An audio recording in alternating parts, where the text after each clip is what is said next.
She stood in front of everyone holding a glass of wine like she was toasting something. Then, with a smirk, she said, "And this is a Lara." The mistake my son got stuck with. Laughter rolled through the room. Not loud, just enough to sting. An uncle chuckled. A cousin bit her lip, trying not to smile. And I stood there, frozen, gripping my son's hand. I could feel my face flush. I looked down at Callum, hoping he hadn't heard. But he had. His eyes narrowed, not with anger, but something older. Something steady. Then, quietly, he pulled on my arm and said, "Can I show everyone what Dad wrote in his letter before he left?" He didn't wait for me to answer. He stepped forward, clutching a folded piece of paper he always kept in his backpack. The same letter his dad had written before the accident, a letter none of them had seen. And in that moment, the laughter stopped. I sat in the car outside Judith's house with my hands locked around the steering wheel, trying to calm the tight ache in my chest. Callum sat in the back seat, swinging his legs and humming a song he'd made up. He had no idea how heavy today felt for me, and I was glad. He didn't need to carry any of this. It had been a year since Kieran died. A full year of trying to breathe through grief while raising the one piece of him I had left. Callum had just turned 6 last month. He looked more like Kieran every day, the same eyes, the same smile, and lately, the same habit of holding in his emotions until they spilled out in the quietest, most unexpected ways. Judith, Kieran's mother, had invited us to the family gathering 2 weeks ago through a brief text message. No warmth, no explanation, just a time, date, and the words, "For Callum's sake." I knew what it meant. It meant I wasn't really welcome, but the little boy sitting behind me was. I stared at that message for an hour before responding, finally typing, "Will be there," with shaking hands. Kieran and I weren't married. We weren't even together when he died. Our relationship had been complicated. We loved each other once, maybe too hard and too fast, but it never settled into something healthy. We broke up 4 months before his accident. That time, it felt final. Still, we stayed connected for Callum. He came over, called every night, showed up for school plays and bedtime stories. I never kept him away from his son, even when things between us felt like splinters under the skin. Judith never forgave me for taking Kieran away from what she thought his life should have looked like. She hated that I wasn't from the same background, that I didn't come from money, that I didn't attend the college she bragged about in every conversation. From the beginning, she made it clear I didn't measure up. At first, I tried to prove her wrong. Then I gave up trying and focused on Callum. She barely spoke to me at the funeral. I didn't expect more now. I looked at myself in the mirror. Simple black dress, clean makeup, hair tied back. I looked fine. Nothing fancy, but respectful, presentable. I glanced at Callum's shirt, blue with a small dinosaur in the corner. He'd picked it himself and said it made him feel brave. I took one last breath, unclipped my seatbelt, and stepped out of the car. The driveway was already lined with vehicles. People I hadn't seen in years or had only met once would be inside. Kieran's cousins, his aunts and uncles, his older brother Mark, who mostly kept to himself but always smiled at Callum. Rosa, Judith's sister, would be there too. She was the only one who ever treated me like a human being, once even calling to check on me after the funeral. Her voice had cracked when she said, "He loved you in ways he didn't know how to show." Callum held my hand as we walked to the door. Before I knocked, he squeezed my fingers. "You okay, Mommy?" he asked. I smiled and nodded even though my chest was burning. "I'm okay, baby." Judith answered the door. Her eyes flicked to me, then dropped to Callum. Her mouth twitched into something that wasn't quite a smile. She stepped aside without saying a word. The house looked almost exactly as I remembered. Too clean, too cold. Framed pictures of Kieran and Mark lined the hallway. Not one of them included Callum. Not one of them included me. Inside, voices rose and fell in polite laughter. I saw the dining table covered in dishes, glasses clinking, people shifting from room to room with napkins and wine in their hands. It looked like any normal family gathering from the outside, but I knew better. I could already feel the tension building beneath the surface, like a wire pulled tight and waiting to snap. Mark gave a small wave when he saw me. Rosa came over and gave Callum a quick hug, then squeezed my shoulder. "You're doing good," she whispered, just loud enough for me to hear.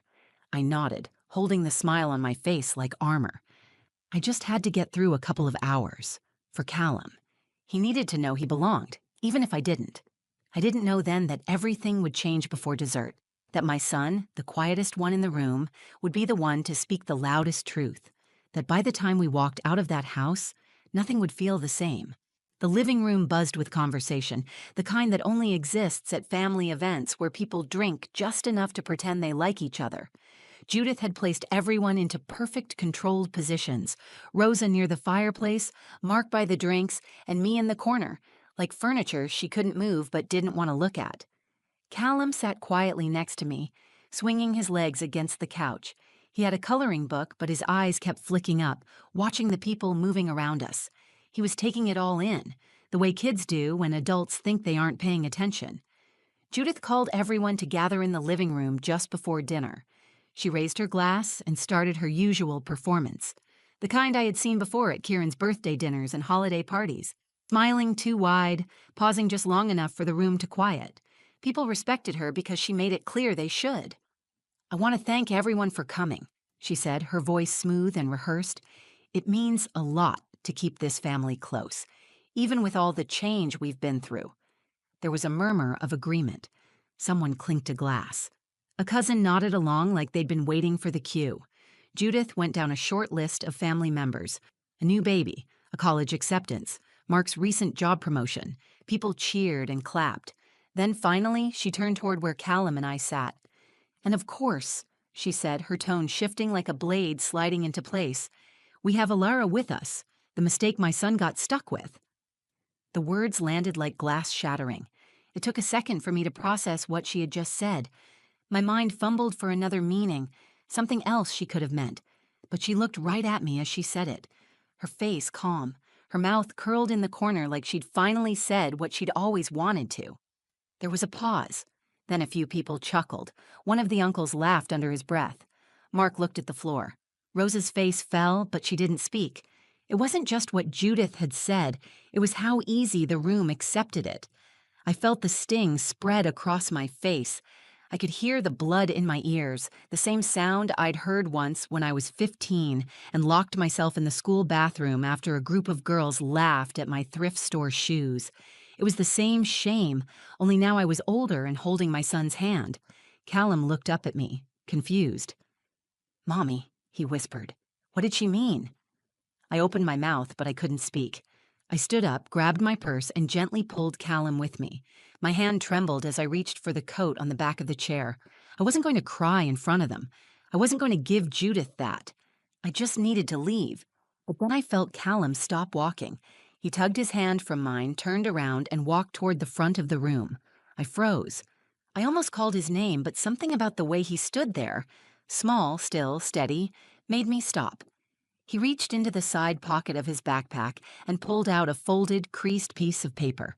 His little fingers smoothed it out carefully. Then he looked up at the room. "I want to read something," he said. The conversation stopped. No one laughed. Judith blinked, visibly thrown off by the sudden attention being pulled away from her. "This is a letter my dad wrote to me before he died," Callum said. "But he said it was for my mom, too." I stepped forward, trying to stop him, but he held up his hand without looking at me. "I want to read it," he said again, louder this time. Judith crossed her arms. Someone near the kitchen cleared their throat. No one dared interrupt. All eyes were on my 6-year-old son, standing in front of people who had never truly seen him or me as part of their family. I didn't know what was in the letter. Kieran had written it after one of our final conversations, and though Callum had shown me parts of it before, I had never heard it all aloud. Especially not like this. Especially not here. And then Callum began to read. Callum stood at the front of the room, his hands gripping the letter like it was made of glass. His shoulders were square, but I could see the way his chest moved, fast, unsteady, brave. He cleared his throat and began to read. "To my son Callum," he said, his voice soft but clear. "If you're reading this, it means I'm not with you anymore." The room went quiet. Not the kind of silence that happens when people are being polite. This one was thick. It sat in the air and made people sit straighter. "I'm sorry I can't be there to teach you how to ride a bike or talk to girls or take care of your mom the way she deserves. I hope you know I loved you from the second I knew you existed." I watched Judith's arms slowly drop to her sides. Her eyes stayed fixed on the paper. Mark leaned against the doorframe and looked at the floor. No one moved. "I know you'll hear stories about me, some of them true, some not. But there's one thing I need you to always remember.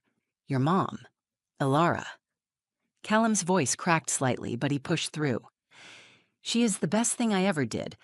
I made a lot of mistakes, but loving her was never one of them. I didn't always treat her right. I didn't always listen when I should have. But she stood by me when no one else would. She gave me a home when I didn't know how to build one. She gave you to me." My heart ached in my chest. I hadn't heard those words before. Kieran must have written this alone, in one of those moments he never talked about. Quiet and honest, the kind that didn't come easy to him. "If you ever forget who your mom is," Callum continued, "just remember she carried us both when I couldn't stand on my own. You're going to be strong because she taught you how. And I hope one day, when someone tries to tell you she wasn't enough, you remember this letter and speak louder than I ever could." The room stayed still. No one laughed. No one dared. Callum looked up. He folded the letter, walked over to me, and slipped his hand into mine. Then he turned back to Judith. "You said she was a mistake," he said, his voice steady now. "But my dad didn't think so." "I don't think so." Judith opened her mouth, but nothing came out. Her cheeks had gone pale. I couldn't tell if it was shock, shame, or just the weight of being challenged by the one person she thought wouldn't fight back. Mark finally stepped forward. His voice was quiet but firm. "I remember when Kieran gave that letter to me," he said. "He told me to give it to Callum if anything happened. I forgot about it after the funeral. I never read it, but now I wish I had." He looked at me for the first time that night. He meant it. Rosa stepped closer, placing her hand gently on Callum's head. She looked across the room and spoke without raising her voice. "This child just reminded all of us what love looks like. And maybe it didn't come the way some of us wanted, but that doesn't make it less real." I couldn't speak. My throat burned. My knees felt weak, but I stayed standing because Callum hadn't let go of my hand. Judith stared at us, her mouth tight, but she didn't say another word. The control she always carried had slipped through her fingers. This time, she had no room to rewrite the story. Rosa turned to me. "You don't have to leave," she said, "but if you do, just know that some of us are listening now." I didn't know what to say, so I nodded. Callum looked up at me and smiled, like he'd just done the most ordinary thing in the world. He didn't realize the room he'd changed, the weight he'd lifted, the truth he'd spoken when the rest of us had fallen silent for too long. And in that moment, I knew this wasn't just a gathering anymore. It was a line drawn in sand. It was the moment we stopped being quiet, the moment we stood up, not with rage, but with truth. Callum's words lingered in the air like smoke from a fire nobody saw coming. No one moved. No one picked up their wine glass. It was like the entire room forgot how to function for a moment, the kind of silence that comes after something sacred is said out loud. I stood next to my son, my hand still wrapped around his. My heart wasn't racing anymore. It had slowed, not because I was calm, but because something deeper had taken hold. The kind of stillness that comes when you realize the worst already happened and you're still standing. Judith's face had hardened. Her lips were tight, her eyes darting between me, Callum, and the letter that now sat folded neatly in my son's small hands. She had been stripped of her usual composure. Her power wasn't gone, but it had been cracked. She took a slow breath and tried to recover. "That letter doesn't change the facts," she said, her voice quieter than before. "My son was confused. He didn't know what he was saying." "He knew exactly what he was saying," Mark interrupted. His voice wasn't angry, but it didn't need to be. He stepped fully into the room now, his hands in his pockets. It was the first time I had ever heard him speak directly to his mother that way. "You never liked Ilara. You made that clear when Kieran was alive. But I was there, remember? When they fought, when they tried to make it work, when he cried in the garage after they broke up. He was a mess, but it wasn't her fault. And when he finally started writing things down, he asked me to make sure this letter got to Callum. He wanted to be heard." Judith looked at her son, stunned. "He was going to propose," Mark said. "He told me that a week before the accident. He was saving up for a ring. He just hadn't figured out how to fix what was broken between them. My breath caught. That was something I hadn't known. I stared at Mark, searching his face for anything that told me he was just saying it to soften the blow of everything else. But he didn't blink. He just nodded once as if to say, "Yes, this is real."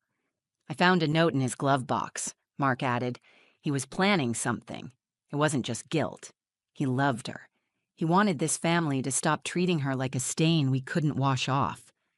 Rosa stepped closer, placing a hand on my shoulder. "He told me too," she said softly.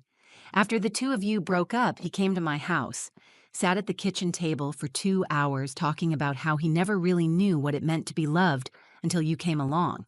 He was scared of being like his father, scared he'd mess it up." I looked down at Callum. He was quiet again, leaning against my leg. I ran my hand gently through his hair, feeling the steady rise and fall of his breath. I looked back at Judith. She said nothing. Her eyes had lost the edge. She looked at Callum like she was seeing him clearly for the first time, not as her son's child, not as a reminder of something she disapproved of, but as a boy who had just stood in front of a room full of adults and shown more grace than any of them. "I'm sorry," she said suddenly, her voice tight, brittle. "That wasn't how I meant it. I was angry." It wasn't a real apology. It wasn't even close. But I didn't need it. I didn't come here for her approval. I came because my son deserved to know he belonged. And he had just done what I never could.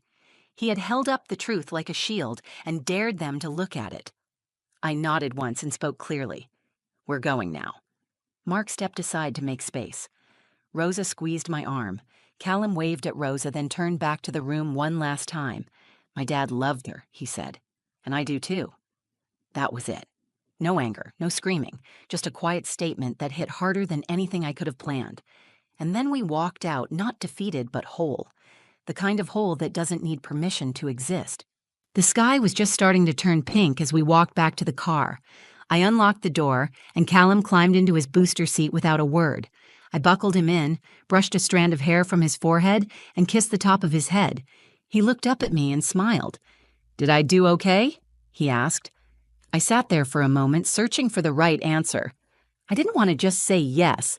I wanted him to understand what he had done. "You did more than okay," I said. "You told the truth when it mattered most."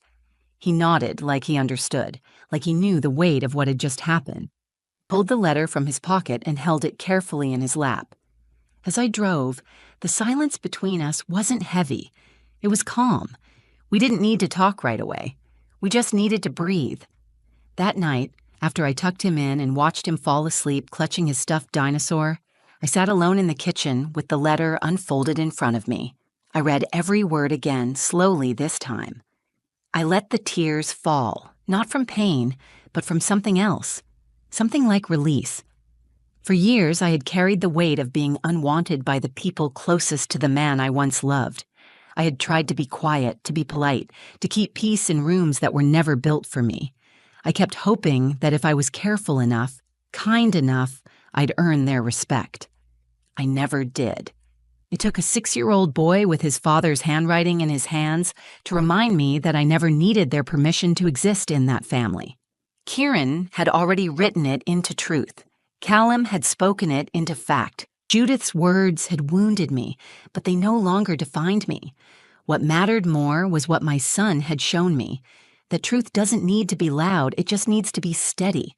That strength isn't always in the confrontation, it's in the clarity to walk away knowing who you are. And I knew now. I was not the mistake Kieran got stuck with. I was the woman he loved when he was too broken to say it out loud. I was the mother of the boy who stood in a room full of people and defended the person who raised him, loved him, protected him. I didn't need to go back and demand an apology. I didn't need Judith to rewrite what she thought of me. Her opinion could no longer reach me. That house, those people, that moment, they were no longer holding me hostage. The next morning, I made pancakes. Callum asked for chocolate chips in his, and I let him pour them in himself. We ate at the kitchen table with music playing and the window cracked open just enough to let the breeze through. It felt like the beginning of something better. Later that week, Rosa called. She didn't ask how I was. She didn't offer advice. She just said, "I'm proud of him. And of you." That was enough. Mark sent a short message, just a single sentence. He would have been proud too. I didn't respond. I didn't need to. The story had already spoken. Callum asked if he could frame the letter. We bought a simple wooden frame that weekend and hung it above his bed. It wasn't for decoration. It was a reminder, a proof of love, written in ink and sealed by the voice of a boy who knew what it meant. Now when people ask about his father, Callum doesn't hesitate. He says he loved me, and he loved my mom. That's what I carry forward. Not the silence, not the shame, just the truth, spoken clearly in a room that tried to forget what real love looked like. And this time, we didn't just survive it, we rose. Thank you for listening to my story. If it touched you in any way, if you've ever been made to feel like you didn't belong, or if someone you love ever stood up for you when you couldn't find the words, I hope you remember this. You are not a mistake. You are not less than. And sometimes, the quietest voice can be the one that finally breaks the silence. If this story moved you, please like the video, share it with someone who needs to hear it, and leave a comment below. I'd love to hear your thoughts or your own experience with moments like this. And if you want more real stories about love, loss, healing, and the strength it takes to keep going, make sure to subscribe to the channel and turn on notifications so you never miss a story. This is Alara's story, but it could be any of ours. Thank you for being here. You were never our priority. That's what my mother said to me. And just like that, the floor beneath everything I believed about my family collapsed. But this isn't where the story starts. It started the day I came home, thinking I still had one. After 5 years in Barcelona, new job, new life, new me, I returned to Austin thinking it would feel like a warm embrace, like slipping back into your favorite sweatshirt. Familiar, safe, mine. The sun was still just as brutal in Texas, the air thick with nostalgia and humidity. I rolled down the window as I drove through the old neighborhood. Kids were riding bikes in the street, just like I used to. Lawn sprinklers made tiny rainbows. Even the cracked sidewalk near Mrs. Adler's place hadn't changed. Then I turned onto Lincoln Avenue. I could see our house at the end of the street. White brick, navy shutters, the creaky porch swing. Dad hung himself. I could almost hear it squeak in the wind, except something was wrong. The shutters were gray now. The swing was gone. The big oak tree we planted when I was 10, cut down. The mailbox didn't say Carter anymore. I slowed the car, parked right in front. Maybe they renovated. Maybe they rented it out. I walked up to the door. My hands were sweating. I couldn't shake the unease, but I told myself not to overreact. I reached for the bell. But the door opened before I touched it. A middle-aged woman with curly brown hair and kind eyes peeked out, holding back a golden retriever with her knee. "Hi, can I help you?" My heart stuttered. Sorry. I used to live here. My family, the Carters, this was our house." Her eyes lit up. "Oh, how sweet. We just bought it last year. The Carters moved out, said they were downsizing. Lovely people." My mouth went dry. My lips parted, but no sound came out. They moved out? They sold the house? Without telling me? I felt the world tilt a little. I nodded numbly, muttered some excuse about memories, and backed away. The moment I reached the sidewalk, my knees buckled. I sat right there on the concrete, unable to move. The heat of the sun baked my skin, but I couldn't feel it. All I could feel was the tightness in my chest and the burning in my eyes. They didn't even tell me. I couldn't breathe, couldn't think, just kept seeing flashes. My dad teaching me how to ride my bike on that very driveway, painting the living room yellow with Mom, my teenage self writing songs on the porch swing, and it was all gone, erased, like I had never been there. I drove straight to their condo, each mile tighter around my throat. I didn't even know what I would say. I just needed to understand why. When my mom opened the door, she barely blinked. "You're back," she said, like I'd just returned from the grocery store. "You sold the house?" I asked, voice shaking. My dad shifted behind her, avoiding my gaze. My mom didn't flinch. "We needed the money," she said. "Daniel's business was about to take off. You were off living your dream." I stared at her, searching her face for guilt. There was none. "You didn't think to ask me?" She tilted her head slightly, as if confused. Then she said it. "You were never our priority, Elena. Daniel's always needed us more." That was it. No apology, no remorse. I turned around and walked out, no tears, no yelling. But in that moment, something changed in me. Something cold, sharp. And I made a silent promise. They would never see what I was about to do next. You know that feeling when you're finally heading home after a long time away? Like you're about to wrap yourself in a warm, familiar blanket? That's what I wanted coming back to feel like. That's what I had pictured. After 5 years living abroad, I thought coming home would feel like stepping into a memory, something safe, something mine. Barcelona had changed me in ways I never expected. I had moved there for a contract job. 6 months turned into years. A small tech startup offered me a design lead role. I took it. Then they blew up. I was promoted. I traveled across Europe. I found peace, independence, confidence, the kind I never knew I was allowed to have. But still, something always pulled at me. Something about Austin, about home. The Sunday morning pancakes with my dad, the smell of Mom's cinnamon candles in winter, the way the late Texas sunsets would pour golden light through my bedroom window. It wasn't perfect, far from it. My mom and I always had tension. She was sharp, cold in ways that never quite felt like discipline, but more like disappointment. My younger brother Daniel was always her focus. Every science fair, every scraped knee, he was her son, and I was just orbiting. Still, it was home. It was mine. When I booked that flight back, I was excited, nervous but hopeful. I imagined Mom's voice cracking when she saw me, Dad pulling me into one of his long, wordless hugs. I thought maybe we'd cook dinner together. Maybe I'd even help Daniel with his business pitch if he wanted advice. It had been 5 years.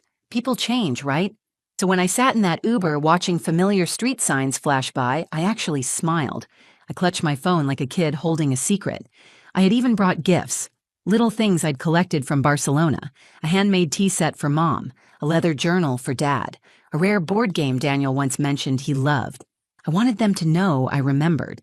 I wanted to feel remembered, too. The driver dropped me off outside a nearby cafe. I decided to walk the last few blocks.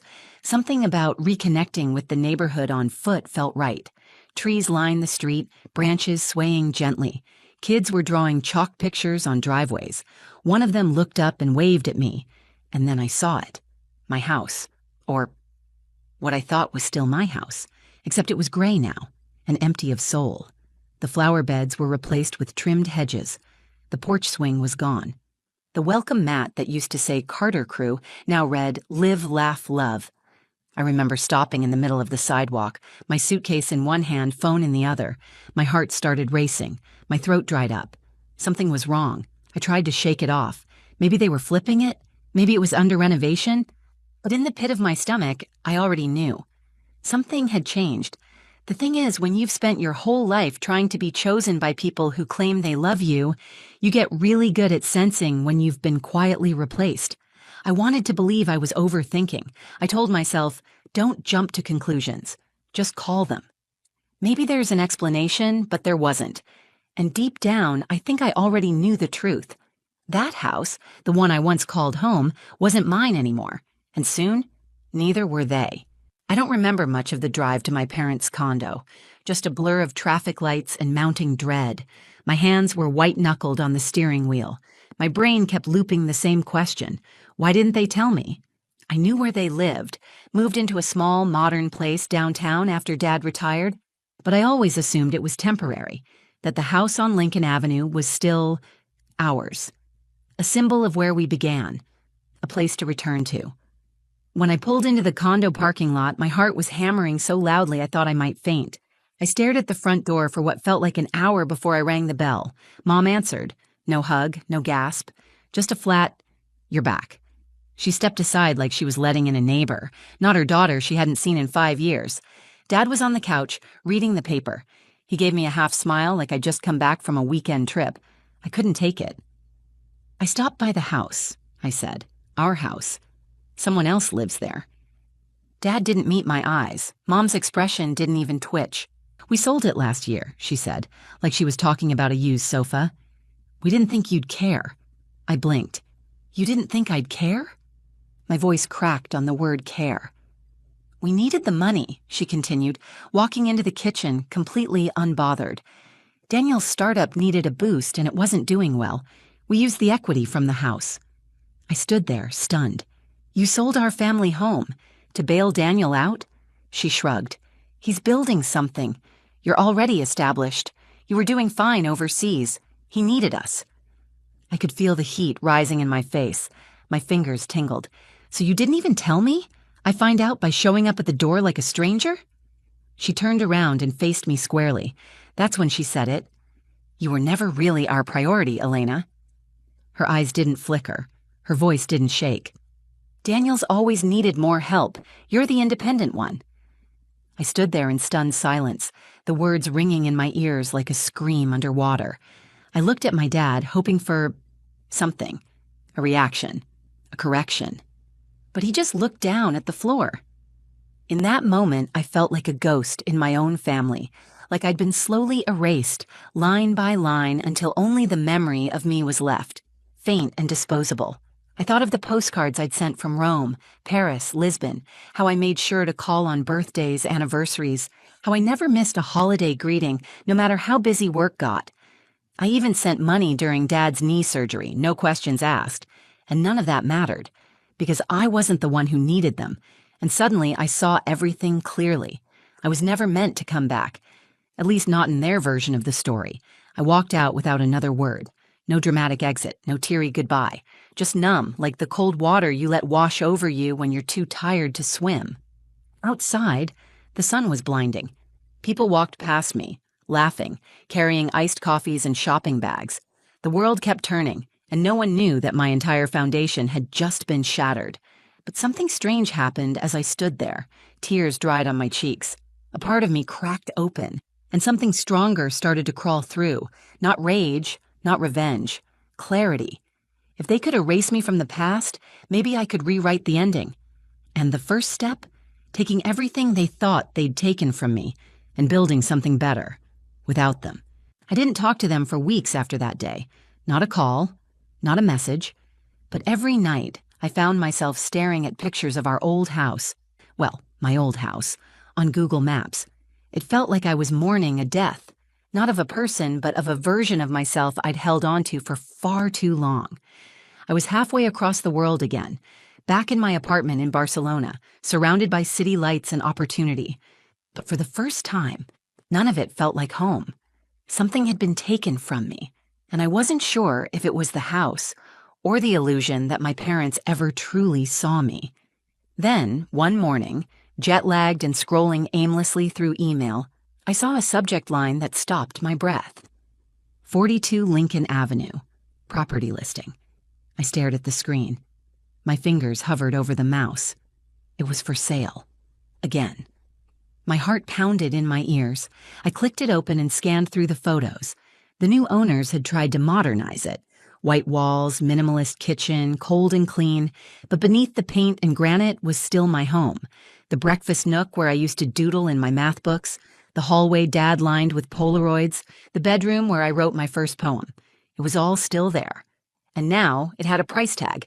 I didn't even think. I called a real estate agent in Austin that same day. "Hi," I said, trying to keep my voice steady. "I'm interested in the Lincoln Avenue listing, but I'd like to purchase through a holding company," discreetly. She didn't ask why, just asked for proof of funds. Luckily, 5 years in European tech had been very, very good to me. I had savings, I had stock options, I had enough, more than enough.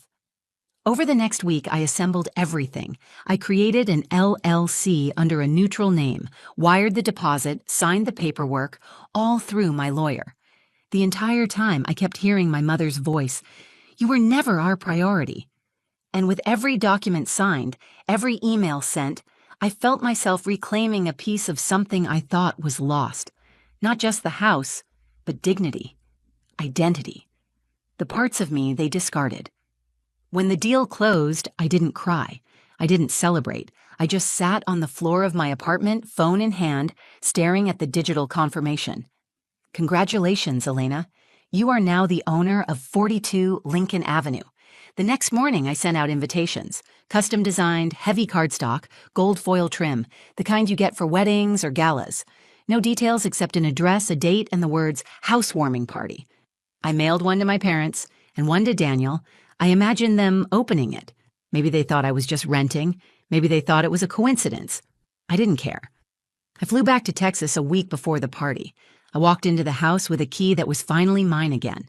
The moment I stepped through the door, a wave of emotion hit me. It didn't feel like loss anymore. It felt like a beginning. I restored the swing on the porch, painted the shutters navy again, put the family Polaroids back in the hallway, just the ones with me and Dad. And when I looked around, it didn't feel like I was reclaiming the past. It felt like I was redefining it. Because this time, I wasn't the girl who got left out. I was the woman holding the keys, and they had no idea what was waiting for them at that front door. The morning of the party felt still, too still. I woke up early, even before the sun had fully risen. The house was bathed in that soft golden light I remembered from my childhood, the kind that made everything feel warmer than it actually was. I stood in the hallway, barefoot, holding a mug of coffee, staring at the photos I'd rehung. There was one of me and Dad, covered in paint from when we tried to repaint the garage. Another of me alone, sitting on the porch steps with my guitar. I'd been 14. You could see the freckles on my nose and the big, hopeful grin on my face. I looked happy, untouched. By 2 p.m., the caterers had arrived. I had asked for a low-key setup. Classy, but simple. Mini tacos, sweet tea, bourbon cocktails. There were fairy lights strung through the trees, jazz playing on vinyl, and fresh hydrangeas on every table. It was everything I never got to have growing up. Guests started to arrive. Old neighbors. My college friend Rachel flew in from Chicago. Even Mr. Jenkins, our 90-year-old neighbor who once taught me how to ride a bike, shuffled up the front steps with his cane and a smile. Everyone kept complimenting the house. "This place looks incredible," someone said. "You've made it feel like a home again." That word hit me, home, because it finally was. Then, around 4 p.m., a familiar silver Lexus pulled into the driveway. I didn't move from the doorway, just watched, arms crossed.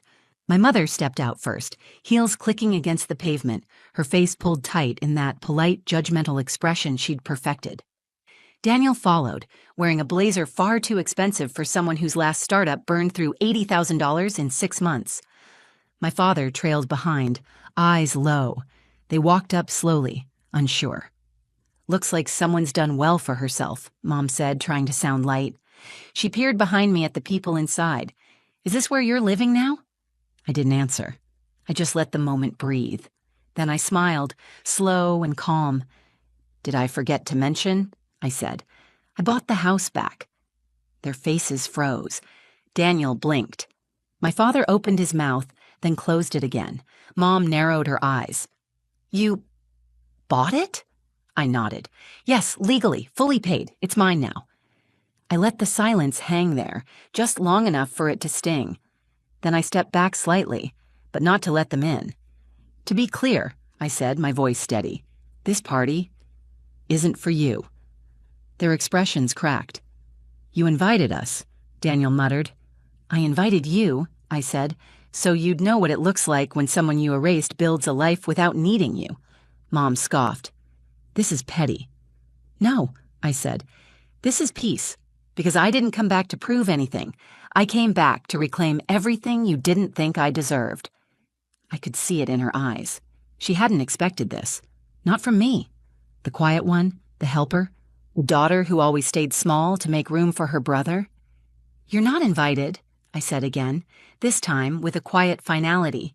Then I turned, walked back inside, and closed the door behind me. Gently. The music played on. Laughter filled the air, and in that moment, surrounded by people who chose to show up for me, I finally felt seen. For the first time, this house didn't just hold memories, it held me on my terms. That night, after everyone left, I stood alone in the kitchen, barefoot, sipping wine from one of Mom's old crystal glasses. Funny how something so fragile could survive so much.